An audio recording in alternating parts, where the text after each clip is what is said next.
This lesson is about the surface area of a triangular prism. We're going to create the formula for a triangular prism. The first thing we want to consider is what shapes are there. So you can see from here we have two triangles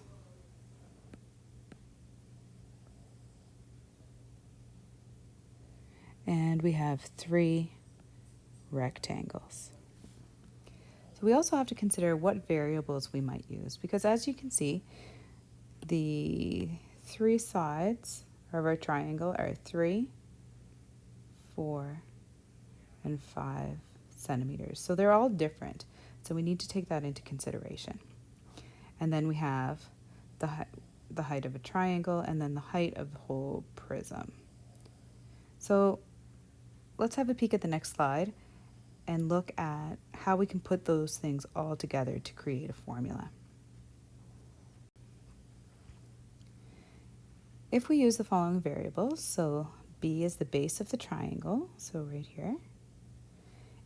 H is the height of the triangle, so right here. And then side 1, 2, and 3 is really important because we have to consider each length of the triangle. So we can make side 1 here for 3, side 2 4, and side 3 5 centimeters.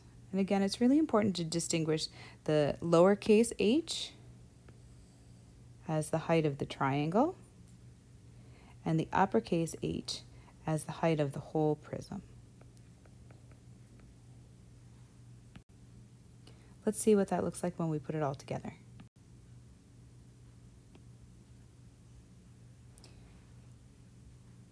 In the drag and drop activity, what you're going to do is you're going to drop the number values of the given variables.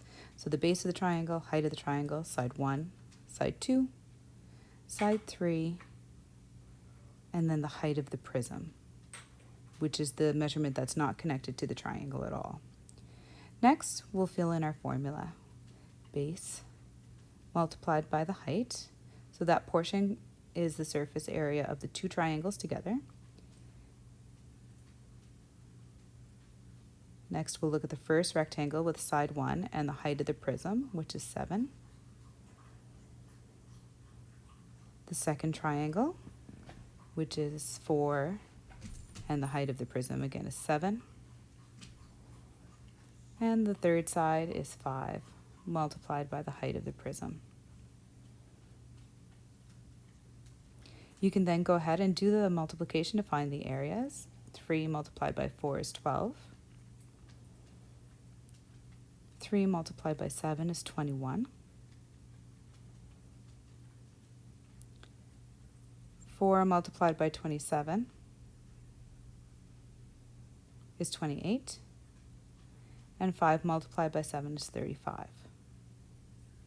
So the first term is the two triangles, and the last three terms are the rectangles connected to the sides of the triangle, and added together will give us a total of 96 square centimeters. Your job is to go to the assignment that's posted in the classroom and try and do one on your own. Make sure you check in with me when you get a solution, and then you can move on to the practice problems.